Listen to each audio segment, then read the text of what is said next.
Hi dear friends, നമ്മൾ ഇന്ന് discuss ചെയ്യാൻ പോകുന്നത് പ്ലസ് ടുവിലെ ഒന്നാമത്തെ ചാപ്റ്ററാണ്. ചാപ്റ്ററിൻ്റെ പേര് ഇഷ്ടികകൾ, കൺമണികൾ, അസ്ഥികൾ, ബ്രിക്സ്, ബീഡ്സ് ആൻഡ് ബോൺസ്. ഇഷ്ടിക, കൺമണി, അസ്ഥികൾ അല്ലേ, ഇതാണ് നമ്മുടെ ഒന്നാമത്തെ ചാപ്റ്ററിൻ്റെ പേര്. ഈ ചാപ്റ്ററിലേക്ക് വരികയാണെങ്കിൽ നമ്മൾ ഇതുവരെ പ്ലസ് വണ്ണിൽ നിന്നൊക്കെ വളരെ ഡിഫറെൻ്റ് ആയിട്ടുള്ള ചാപ്റ്ററാണ് പ്ലസ് ടുവിൽ നമുക്ക് പഠിക്കാനുള്ളത്.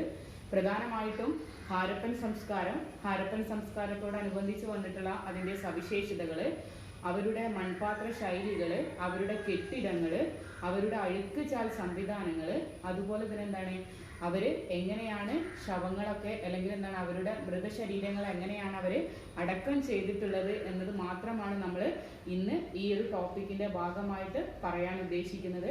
ഒന്നുകൂടെ പറയാം, ഹാരപ്പൻ സംസ്കാരം, അതുപോലെ തന്നെ മോഹൻജദാരോ, അതുപോലെ അവിടുത്തെ അഴുക്കുചാൽ സംവിധാനം, അതുപോലെ തന്നെ എന്താണ് അവരുടെ ശവങ്ങളെ എങ്ങനെയാണ് അടക്കം ചെയ്യുന്ന രീതികൾ, ദെൻ അവര് ഇത്തരത്തിലുള്ള മാറ്റങ്ങളിലേക്ക് കൊണ്ടുവന്നത് എങ്ങനെയെന്നാണ് നമ്മൾ ഈ ഒന്നാമത്തെ ചാപ്റ്ററിലൂടെ പറയുന്നത്. ഒന്നുകൂടെ നോക്കാം.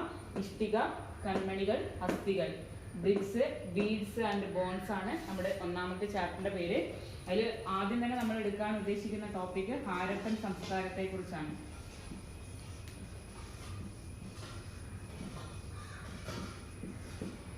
ഹാരപ്പൻ സംസ്കാരം അല്ലെങ്കിൽ ഹാരപ്പൻ സിവിലൈസേഷൻ എന്ന ടോപ്പിക്കാണ് നമ്മൾ ആദ്യം തന്നെ എടുക്കാൻ ഉദ്ദേശിക്കുന്നത്.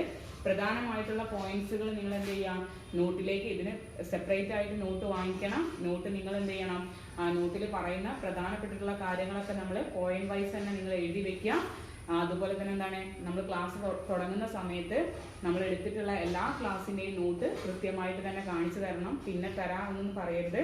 നമ്മൾ എടുക്കുന്ന സമയത്ത് തന്നെ എന്താണ് വീഡിയോ പോസ് ചെയ്തുകൊണ്ട് നിങ്ങൾ നോട്ട് കംപ്ലീറ്റ് ആക്കാൻ ശ്രമിക്കുക. അപ്പോൾ നമ്മൾ ആദ്യം തന്നെ പറയുന്നത് എന്തിനെ കുറിച്ചാണ്? ഹാരപ്പൻ സംസ്കാരത്തെ കുറിച്ച് അല്ലേ. അതിൽ ആദ്യം തന്നെ പറയാം, 1921 ഹാരപ്പൻ സൈറ്റിലാണ് ഈ സംസ്കാരം ആദ്യമായി കണ്ടെത്തിയത്.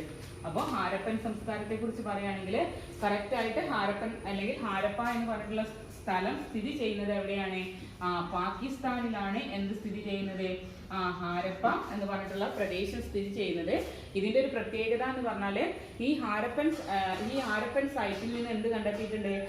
ധാരാളം ഇഷ്ടികകളും കൺമണികളും അസ്ഥികളൊക്കെ എന്ത് ചെയ്തിട്ടുണ്ട്?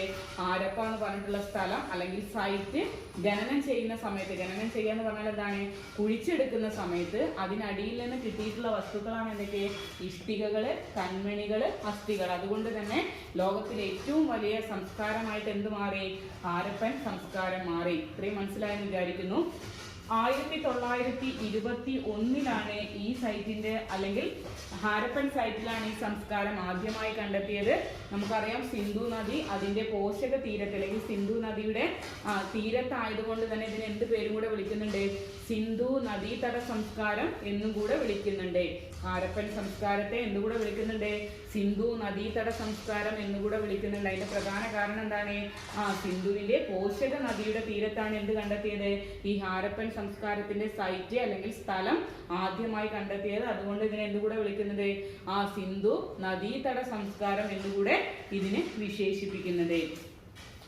ഇനി ഇതിനെ കുറിച്ച് പറയുകയാണെങ്കിൽ ഹാരപ്പൻ സംസ്കാരത്തെ പൊതുവെ നമുക്ക് മൂന്നായിട്ട് തരംതിരിച്ചിട്ടുണ്ട്. ഹാരപ്പൻ സംസ്കാരത്തെ ചരിത്രകാരന്മാർ എത്രയായിട്ടാണ് തരംതിരിച്ചത്? മൂന്നായിട്ടാണ് തരംതിരിച്ചിട്ടുണ്ടായിരുന്നത്. ഹാരപ്പൻ സംസ്കാരത്തെ ചരിത്രകാരന്മാർ അല്ലെങ്കിൽ ഗവേഷണം നടത്തിയിട്ടുള്ള ആളുകൾ പ്രധാനമായിട്ടും മൂന്നായിട്ട് തരംതിരിച്ചു. അതിൽ ആദ്യത്തെ സംസ്കാരം ആദിമ ഹാരപ്പൻ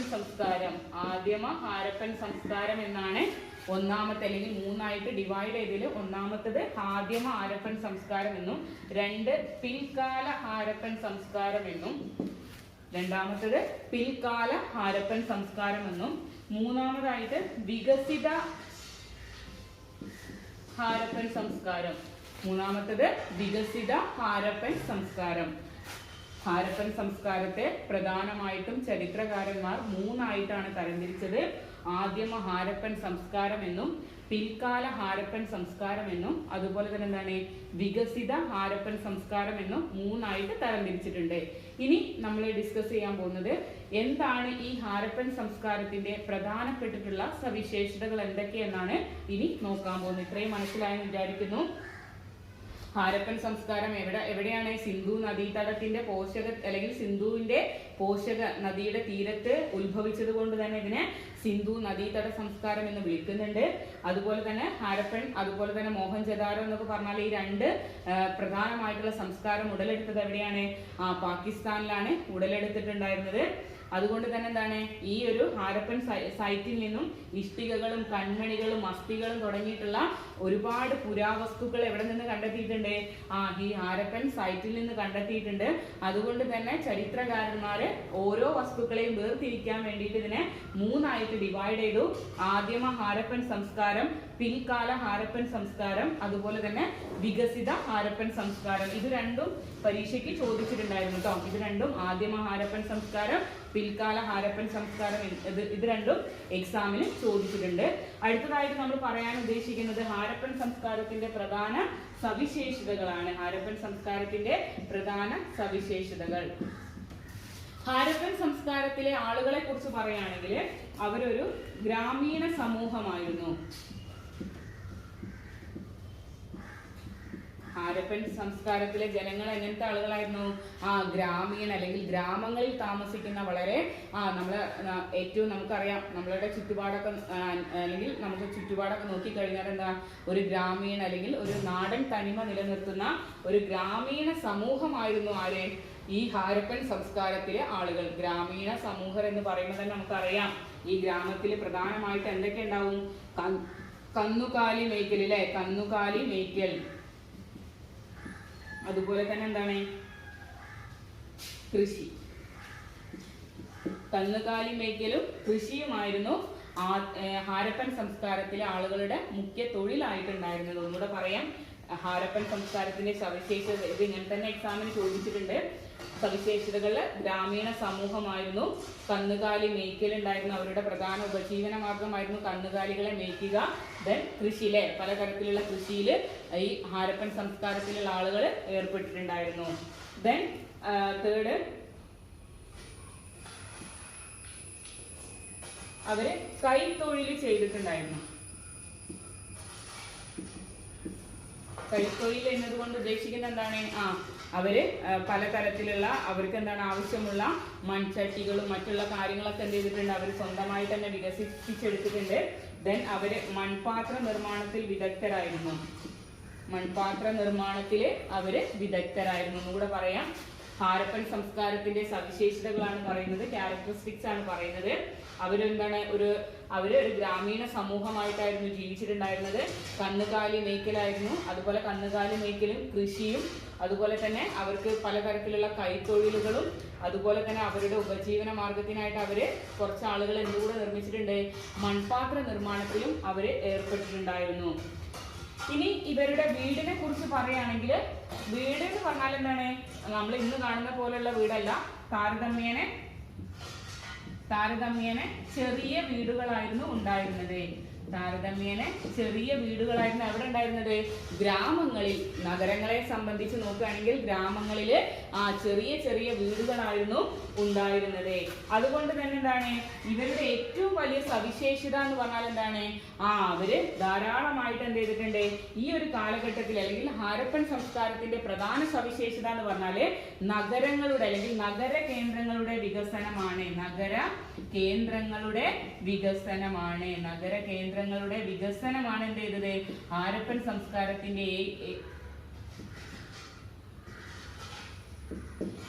സംസ്കാരത്തിന്റെ ഏറ്റവും വലിയ സവിശേഷത എന്ന് പറഞ്ഞാൽ എന്താണ്? നഗര കേന്ദ്രങ്ങളുടെ വികസനമാണ്. ഒന്നുകൂടെ പറയാം, നമ്മൾ ഇഷ്ടികകൾ, കൺമണികൾ, അസ്ഥികളെ കുറിച്ചാണ് പറയുന്നത്. പ്രധാനമായിട്ടും ഹാരപ്പൻ സംസ്കാരത്തെ സിന്ധു നദീതട സംസ്കാരം എന്ന് വിളിക്കുന്നുണ്ട്. മൂന്നായിട്ട് തരംതിരിച്ചത് നമ്മൾ പറഞ്ഞു. ഇനി അതിന്റെ സവിശേഷതകൾ പറഞ്ഞു. ഗ്രാമീണ സമൂഹമാണ്, കന്നുകാലി മേയ്ക്കലായിരുന്നു പ്രധാന ജോലി.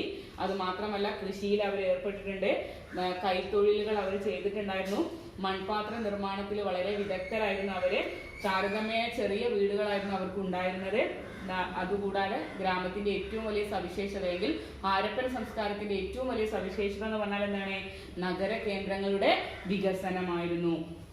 ഇനി ഈ ഒരു നഗര കേന്ദ്രങ്ങളുടെ വികസനം പിന്നീട് എന്തിലേക്ക് നയിച്ചു? നഗരവൽക്കരണത്തിലേക്ക് നയിച്ചു. ഹാരപ്പൻ സംസ്കാരം നഗരവൽക്കരണത്തിലേക്ക് നയിച്ചു എന്നതിന് ശേഷം അടുത്ത പ്രധാനപ്പെട്ടിട്ടുള്ള ഒരു ടോപ്പിക്കാണ് മോഹൻജദാരോ എന്ന് പറഞ്ഞാൽ. മോഹൻജദാരോ എന്ന് പറഞ്ഞിട്ടുള്ള ടോപ്പിക്ക് അല്ലെങ്കിൽ മോഹൻജദാരോ എന്ന് പറഞ്ഞിട്ടുള്ള സൈറ്റ് ഹാരപ്പയ്ക്ക് ശേഷമാണ് കണ്ടെത്തിയതെന്നും ഈ മോഹൻജദാരോ എന്ന വാക്കിന്റെ അർത്ഥം എന്താണ്? മരിച്ചവരുടെ കുന്ന് എന്നാണ്. മോഹൻജദാരോ എന്ന വാക്കിന്റെ അർത്ഥം എന്താണ്? മരിച്ചവരുടെ കുന്ന് എന്നാണ് മോഹൻജദാരോ എന്ന വാക്കിനർത്ഥം. മോഹൻജദാരോയെ പ്രധാനമായിട്ടും രണ്ടായിട്ട് തരംതിരിച്ചിട്ടുണ്ട്. കോട്ട എന്നും കീഴ്പട്ടണം എന്നും രണ്ടായിട്ട് തരംതിരിച്ചിട്ടുണ്ട്. ഇത് പരീക്ഷയ്ക്ക് ചോദിച്ചിട്ടുണ്ട് കേട്ടോ. മോഹൻജദാരോ എന്ന വാക്കിന്റെ അർത്ഥം എന്താണെന്ന് പരീക്ഷയ്ക്ക് ചോദിച്ചിട്ടുണ്ട്. എന്താണ്? മരിച്ചവരുടെ കുന്ന് എന്നാണ് മോഹൻജദാരോ എന്ന വാക്കിനർത്ഥം. പ്രധാനമായിട്ടും മോഹൻജദാരോനെ രണ്ടായിട്ടാണ് തരംതിരിച്ചത്. ഒന്ന് കോട്ട, രണ്ട് കീഴ്പട്ടണം. കോട്ട എന്ന് പറഞ്ഞാൽ എന്താണ്? നഗരത്തിന്റെ പടിഞ്ഞാറ് ഭാഗത്ത് സ്ഥിതി ചെയ്യുന്നു. പടിഞ്ഞാറ് ഭാഗത്താണ് എന്ത് സ്ഥിതി ചെയ്യുന്നത്? കോട്ട സ്ഥിതി ചെയ്യുന്നത്. പടിഞ്ഞാറ് ഭാഗത്ത് കോട്ട സ്ഥിതി ചെയ്യുന്നുണ്ട്. അതുപോലെ തന്നെ എന്താണ് ഈ കോട്ടയുടെ ഏറ്റവും വലിയ പ്രത്യേകത എന്ന് പറഞ്ഞാല് ഇതിനകത്ത് കലവറ, അതുപോലെ തന്നെ വലിയ കുളിപ്പുര. കോട്ടയ്ക്കകത്ത് എന്തൊക്കെയുണ്ട്? പടിഞ്ഞാറ് ഭാഗത്താണ് കോട്ട സ്ഥിതി ചെയ്യുന്നത്. കോട്ടയ്ക്കകത്ത് വലിയ കലവറകളുണ്ട്, അതുപോലെ തന്നെ കുളിപ്പുരകളും കാണപ്പെടുന്നുണ്ട്. കലവറ എന്ന് പറഞ്ഞാല് ധാന്യപുര തന്നെയാണ്. കലവറ എന്ന് പറഞ്ഞാല് ധാന്യപുര. ധാന്യപുര എന്ന് പറഞ്ഞാൽ എന്താണ്? മിച്ചം വരുന്ന സാധനങ്ങൾ സൂക്ഷിച്ചു വെക്കുന്ന സ്ഥലമാണ് എന്ത്? ധാന്യപുര അല്ലെ. മിച്ചം വരുന്ന ഭക്ഷണ സാധനങ്ങൾ സൂക്ഷിച്ച് അല്ലെങ്കിൽ ശേഖരിച്ച് വെക്കുന്ന സ്ഥലം. നമ്മളെ പത്തായം എന്നൊക്കെ പറയുന്ന പോലെ തന്നെ എന്താണ്? മിച്ചം വരുന്ന വസ്തുക്കൾ സൂക്ഷിച്ചു വെക്കുന്ന സ്ഥലമാണ് ഇത് ധാന്യപുര എന്ന് പറഞ്ഞാല്. കുളിപ്പുരേനെ കുറിച്ച് പറയുകയാണെങ്കിൽ എന്താണ്? ഏറ്റവും വലിയ കെട്ടിടമായിട്ടാണ് കുളിപ്പുരേനെ കാണുന്നത്. കുളിപ്പുര എങ്ങനെയാണ്? ദീർഘ ചതുരാകൃതിയിലായിരുന്നു ഉണ്ടായിരുന്നത്. ദീർഘ ചതുരാകൃതിയിലായിരുന്നു എന്തുണ്ടായിരുന്നത്? കുളിപ്പുര ഉണ്ടായിട്ടുണ്ടായിരുന്നു. എത്രയുമാണ് അതിൽ പറയുന്നത്. മോഹൻജദാരോ എന്ന വാക്കിന്റെ അർത്ഥം മരിച്ചവരുടെ കുന്ന് എന്നാണ്. ഹാരപ്പയ്ക്ക് ശേഷമാണ് മോഹൻജദാരോ കണ്ടെത്തിയത്. സിന്ധിയിലെ ലാർക്കാന ജില്ലയിലാണ് ഈ ഒരു മോഹൻജദാരോ എന്ന് പറഞ്ഞിട്ടുള്ള നഗരം സ്ഥിതി ചെയ്യുന്നത്. സിന്ധിയിലെ ലാർക്കാന ജില്ലയിലാണ് മോഹൻജദാരോ എന്ന നഗരം സ്ഥിതി ചെയ്യുന്നത്. ഹാരപ്പയ്ക്ക് ശേഷമാണ് മോഹൻജദാരോ എന്ന് പറഞ്ഞിട്ടുള്ള സൈറ്റ് കണ്ടെത്തിയത്. ഇനി മോഹൻജദാരോനെ പ്രധാനമായിട്ടും രണ്ടായിട്ടാണ് അവിടുത്തെ ചരിത്രകാരന്മാർ ഡിവൈഡ് ചെയ്തിട്ടുണ്ടായിരുന്നത്. കോട്ട എന്നും കീഴ്പട്ടണം എന്നുമാണ് രണ്ടായിട്ട് ഡിവൈഡ് ചെയ്തത്. അതിന് കോട്ടയെ കുറിച്ച് നമ്മൾ പറഞ്ഞു. പടിഞ്ഞാറ് ഭാഗത്ത്, നഗരത്തിന്റെ പടിഞ്ഞാറ് ഭാഗത്ത് സ്ഥിതി ചെയ്യുന്നു. ഏറ്റവും വലിയ കെട്ടിടമായിട്ട് കലവറയിനും കുളിപ്പുരേനെയുമാണ് കണ്ടത്. കലവറ എന്ന് പറഞ്ഞാൽ ധാന്യപുര തന്നെയാണ്. ധാന്യപുരേന്റെ അകത്ത് എന്താ ഉള്ളത്? മിച്ചം വരുന്ന ഭക്ഷ്യ വസ്തുക്കളായിരുന്നു ധാന്യപുരയ്ക്ക് അകത്ത് ഉണ്ടായിരുന്നത്. പിന്നീട് വലിയ കുളിപ്പുരേനെ കുറിച്ചാണ് പറയുന്നത്. കുളിപ്പുരേനെ കുറിച്ച് കൂടുതലായിട്ട് പറയേണ്ട ആവശ്യമൊന്നുമില്ല അല്ലേ. വളരെ വൃത്തിയുള്ള ആളുകളായതുകൊണ്ട് തന്നെ ഡെയിലി കുളിക്കുന്ന ആളുകളായിരുന്നു മോഹൻജദാരോയിൽ ഉണ്ടായിരുന്നത്. അതുകൊണ്ട് തന്നെ ഏറ്റവും വലിയ കെട്ടിടമായിട്ടാണ് എന്തിനുണ്ടാക്കിയിട്ടുള്ളത്? കുളിപ്പുര ഉണ്ടാക്കിയിട്ടുണ്ടായിരുന്നത്. എങ്ങനെയായിരുന്നു? ദീർഘ ചതുരാകൃതിയിലായിരുന്നു ഈ കുളിപ്പുര ഉണ്ടായിരുന്നത്. കാരണം 4 ഭാഗത്തു നിന്നൊക്കെ എന്താണ് സ്റ്റെപ്പുകളോട് കൂടിയിട്ട് അതിലേക്ക് ഇറങ്ങി വരാനുള്ള സജ്ജീകരണങ്ങളൊക്കെ അവര് ക്രമീകരിച്ചിട്ടുണ്ടായിരുന്നു. ദെൻ അടുത്തതാണ് എന്ത്? കീഴ്പട്ടണം എന്ന് പറഞ്ഞാല്. കീഴ്പട്ടണം എന്ന് പറഞ്ഞാൽ എന്താണ്? കിഴക്ക് ഭാഗത്തിലെ കീഴ്പട്ടണം എന്ന് പറഞ്ഞാല് നഗരത്തിന്റെ കിഴക്ക് ഭാഗത്തായിട്ടാണ് സ്ഥിതി ചെയ്യുന്നത്. നഗരത്തിന്റെ കിഴക്ക് ഭാഗത്ത് സ്ഥിതി ചെയ്യുന്നു. നഗരത്തിന്റെ കിഴക്ക് ഭാഗത്താണ് സ്ഥിതി ചെയ്യുന്നത്. അതുപോലെ തന്നെ എന്താണ്? കോട്ടയ്ക്ക് തൊട്ടു താഴെയായിട്ട്, കോട്ടയുടെ തൊട്ടു താഴെയായിട്ടും ആണ് സ്ഥിതി ചെയ്യുന്നത്. കോട്ടയ്ക്ക് തൊട്ടു താഴെയായിട്ടും അതുപോലെ തന്നെ നഗരത്തിന്റെ കിഴക്ക് ഭാഗത്തായിട്ടാണ് കീഴ്പട്ടണം സ്ഥിതി ചെയ്യുന്നത്. കീഴ്പട്ടണത്തിന്റെ പ്രധാന പ്രത്യേകത എന്ന് പറഞ്ഞാൽ ഒരു അധിവാസ മേഖലയായിരുന്നു. അധിവാസം എന്ന് പറഞ്ഞാൽ എന്താണ്? ആളുകള് താമസിക്കുന്ന അല്ലെ. ആളുകള് താമസിക്കുന്ന മേഖലനെ എന്താ നമ്മൾ വിളിക്കുന്നത്? അധിവാസ മേഖല എന്നാണ് വിളിച്ചിട്ടുണ്ടായിരുന്നത്. ആളുകൾ താമസിക്കുന്നത് കൊണ്ട് തന്നെ അവിടെ എന്തുണ്ടായിരുന്നു? ധാരാളം വീടുകൾ ഉണ്ടായിരുന്നു. വീടുകൾ എങ്ങനെ ക്രമീകരിച്ചത്? ഗ്രിഡ് രൂപത്തിലായിരുന്നു. ഗ്രിഡ് എന്ന് പറഞ്ഞാൽ എന്താണ്? അടുത്തടുത്തായിട്ട് ഇങ്ങനെ ചുറ്റും എന്തുണ്ട്? ധാരാളം വീടുകൾ ഉള്ളത് കൊണ്ട് അതിനെന്ത് വിളിക്കുന്നു നമ്മള്? ഗ്രിഡ് സമ്പ്രദായം എന്നാണ് വിളിക്കുന്നത്. ഇനി വീടിനെ കുറിച്ച് പറയുകയാണെങ്കിൽ വീടിന് എന്തുണ്ടായിരുന്നു? നടുമുറ്റം ഉണ്ടായിരുന്നു. എല്ലാ വീടുകൾക്കും എന്തുണ്ട്? നടുമുറ്റം ഉണ്ടായിരുന്നു. അതുപോലെ തന്നെ തറയോട് ചേർന്നിട്ടാണ് എന്ത് കെട്ടി ഉയർത്തിയിട്ടുണ്ടായിരുന്നത്? ചുമരുകളൊക്കെ കെട്ടി ഉയർത്തിയിട്ടുണ്ടായിരുന്നത്. ഇത്രയുമാണ് ഇതിൽ പറയുന്നത്. മോഹൻജദാരോ ഹാരപ്പയ്ക്ക് ശേഷമാണ് സൈറ്റ് കണ്ടെത്തിയത്. സിന്ധിയിലെ ലാർക്കാന ജില്ലയിലാണ് എന്ത് സ്ഥിതി ചെയ്യുന്നത്? മോഹൻജദാരോ എന്ന് പറഞ്ഞിട്ടുള്ള നഗരം സ്ഥിതി ചെയ്യുന്നത്. ഹാരപ്പയും മോഹൻജദാരയൊക്കെ എവിടെയാണ്? പാകിസ്ഥാനിലുള്ള സ്ഥലമാണ്. മോഹൻജദാര എന്ന വാക്കിന്റെ അർത്ഥം എന്താണ്? മരിച്ചവരുടെ കുന്ന് എന്നാണ്. ചരിത്രകാരന്മാർ ഇതിനെ രണ്ടായിട്ട് തരംതിരിച്ചിട്ടുണ്ട്. ആ രണ്ടായിട്ട് തരംതിരിച്ചതിന്റെ പ്രത്യേകത നമ്മൾ പറഞ്ഞു കഴിഞ്ഞു. ദെൻ അടുത്ത ടോപ്പിക്കാണ് എന്ത്? അഴുക്കുചാൽ സമ്പ്രദായം. അഴുക്കുചാൽ സമ്പ്രദായം അല്ലെങ്കിൽ ഡ്രെയിനേജ് സിസ്റ്റം എന്ന് പറഞ്ഞാൽ നമുക്കറിയാം എന്ത്? ഡ്രെയിനേജ് എന്ന് പറഞ്ഞാൽ എന്താ അറിയാലേ? ഡ്രെയിനേജ് എന്ന് പറഞ്ഞാൽ എന്താണ്? നമ്മൾ വേസ്റ്റ് വെള്ളം ഒഴുകി പോകുന്ന സ്ഥലത്തെയാണ് നമ്മൾ ഡ്രെയിനേജ് എന്ന് വിളിക്കുന്നത്. അപ്പൊ ആദ്യമ ഹാരപ്പൻ സംസ്കാരത്തിൽ എന്തുണ്ടായിരുന്നു? ഇത്തരത്തിലുള്ള ഡ്രെയിനേജ് സിസ്റ്റം സ്ഥിതി ചെയ്തിട്ടുണ്ടായിരുന്നു. മാക്കെ എന്ന് പറഞ്ഞിട്ടുള്ള പ്രശസ്തനായിട്ടുള്ള ഒരു പണ്ഡിതനാണ്. അദ്ദേഹത്തിന്റെ അഭിപ്രായത്തിൽ എന്താണ്? വളരെ വൃത്തിയുള്ള ഒരു ജനതയായിരുന്നു ഹാരപ്പൻ ജനത. അതുകൊണ്ടാണ് അവരെന്ത് ചെയ്തത്?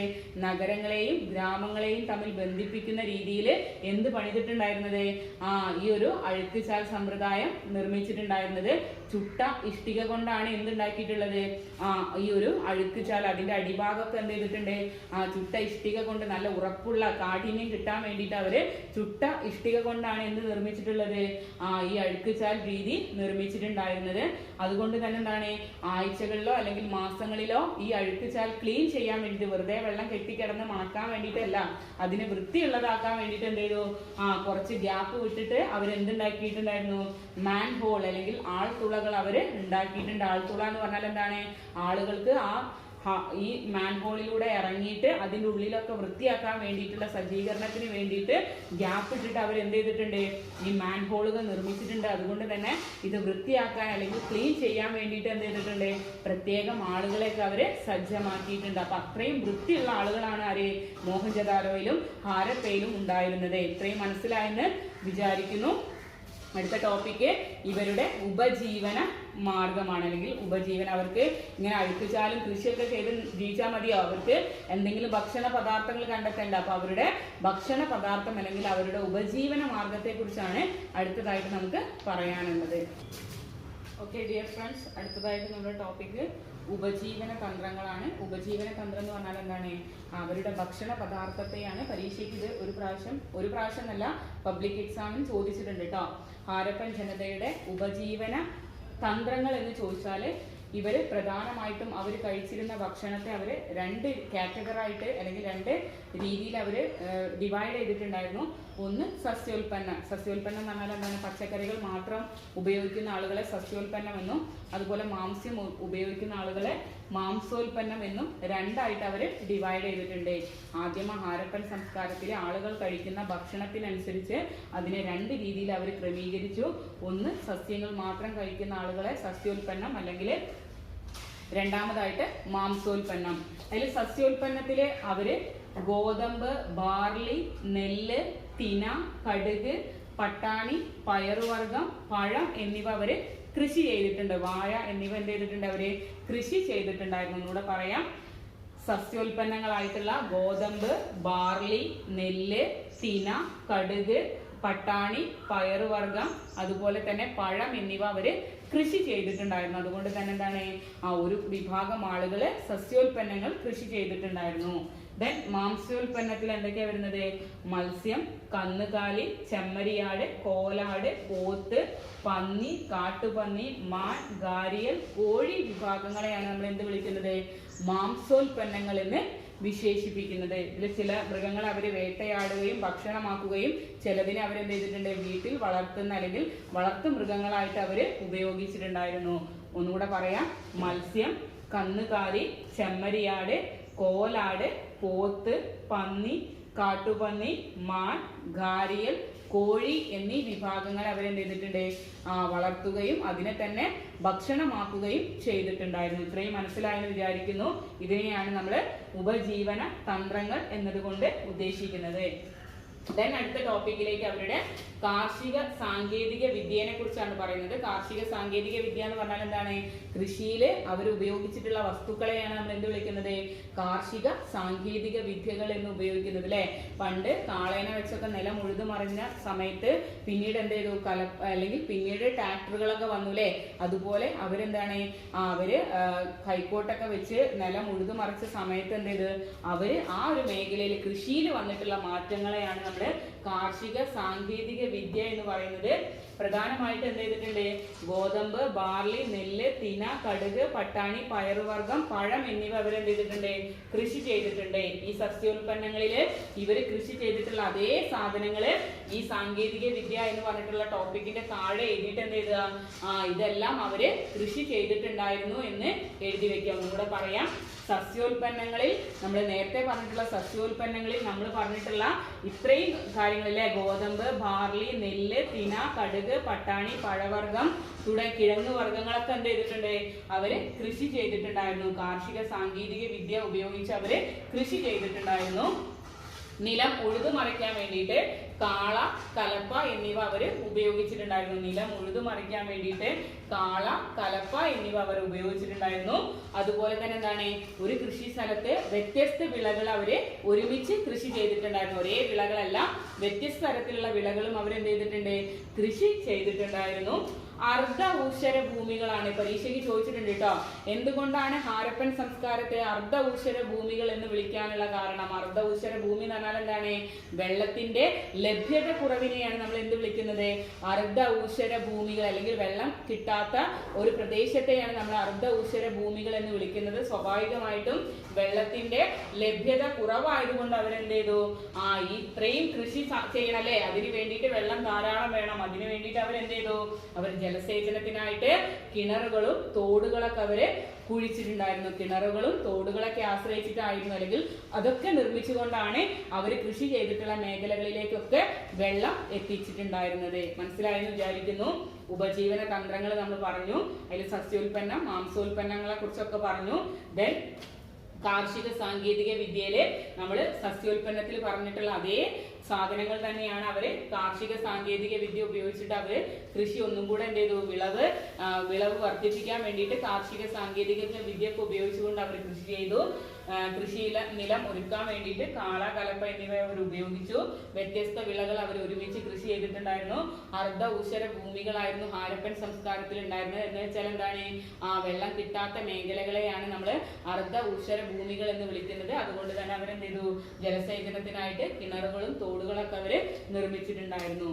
ഇനി അവരുടെ സാമൂഹിക വ്യത്യാസമാണ് പറയാനുള്ളത്. സാമൂഹിക വ്യത്യാസം എന്നതുകൊണ്ട് ഉദ്ദേശിക്കുന്നത് നമ്മൾ സമൂഹത്തിലുള്ള വ്യത്യാസമല്ല. അവരുടെ പണ്ട് കാലത്ത് ഈ ഹാരപ്പൻ സംസ്കാര കാലഘട്ടത്തില് പാവപ്പെട്ടവനും പണക്കാരനും തമ്മിലുള്ള അന്തരം, അല്ലെങ്കിൽ അവര് മൃതശരീരങ്ങൾ അടക്കം ചെയ്യുന്നതിലുള്ള വ്യത്യാസത്തെയാണ് നമ്മൾ എന്ത് വിളിക്കുന്നത്? സാമൂഹിക വ്യത്യാസം എന്ന് വിളിക്കുന്നത്. പരീക്ഷയ്ക്ക് ചോദിച്ചിട്ടുണ്ട് കേട്ടോ. എന്താണ് ഹാരപ്പൻ സംസ്കാരത്തിലെ പ്രധാന സാമൂഹിക വ്യത്യാസങ്ങൾ എന്തൊക്കെയാന്ന് ചോദിച്ചിട്ടുണ്ട്. പ്രധാനമായിട്ടും മൃതശരീരത്തെ അല്ലെങ്കിൽ മൃതശരീരം കുഴിച്ചിടുന്ന രീതിയാണ് നമ്മൾ എന്ത് വിളിക്കുന്നത്? സാമൂഹിക വ്യത്യാസമായിട്ട് കണക്കാക്കുന്നത്. ഇന്നത്തെ പോലെ തന്നെ എന്താണ് ആദ്യ കാലഘട്ടങ്ങളിലും മൃതശരീരങ്ങൾ അടക്കം ചെയ്യാറാണുള്ളത്. അല്ലാതെ കത്തിക്കാറോ അല്ലെങ്കിൽ എന്താണ് മറ്റുള്ള രീതിയിലോ ഒന്നുമല്ല ചെയ്യുന്നത്. അവരെന്ത് ചെയ്യാണ്? അവര് നിൽക്കുന്ന സ്ഥലം അല്ലെങ്കിൽ ശ്മശാനങ്ങളിൽ പോയിട്ട് അവരെന്ത് ചെയ്യുന്നു? അല്ലെങ്കിൽ അവരുടെ ശവക്കല്ലറകളിൽ അവരെന്ത് ചെയ്തിട്ടുണ്ട്? കുഴി കുഴിച്ചിട്ട് തന്നെയാണ് ആളുകളെ അടക്കം ചെയ്തിട്ടുണ്ടായിരുന്നത്. അതുപോലെ തന്നെ എന്താണ്? ശവക്കുഴികൾക്ക് ചില വ്യത്യാസങ്ങളൊക്കെ ഉണ്ടായിരുന്നു. പാവപ്പെട്ടവനാണെങ്കിൽ അല്ലെങ്കിൽ പാവപ്പെട്ടവരുടെ മൃതശരീരങ്ങൾ എങ്ങനെയാണ് അവര് അടക്കം ചെയ്തിട്ടുള്ള മൃതശരീരത്തോട് ചേർന്നിട്ട് ഇഷ്ടികകളൊക്കെ അവര് വെച്ചിട്ടുണ്ടായിരുന്നു. ഈ ഇഷ്ടികകൾ എന്ത് ചെയ്തിട്ടുണ്ട്? ഈ മൃതശരീരത്തോട് അല്ലെങ്കിൽ ചേർത്തിട്ടാണ് അവരെന്ത് ചെയ്തത്? ഇഷ്ടികകളൊക്കെ ക്രമാതീതമായിട്ട് വെച്ചിട്ടുണ്ടായിരുന്നത്. അല്ലെങ്കിൽ മൃതശരീരത്തിന്റെ അരികോട് ചേർന്നിട്ട് അവരെന്ത് വെച്ചിട്ടുണ്ട്? ഇഷ്ടികകൾ ധാരാളം വെച്ചിട്ടുണ്ടായിരുന്നു. എന്നാൽ പണക്കാരനായിട്ടുള്ള വ്യക്തിയാണെങ്കിൽ എന്ത് ചെയ്തിട്ടുണ്ട്?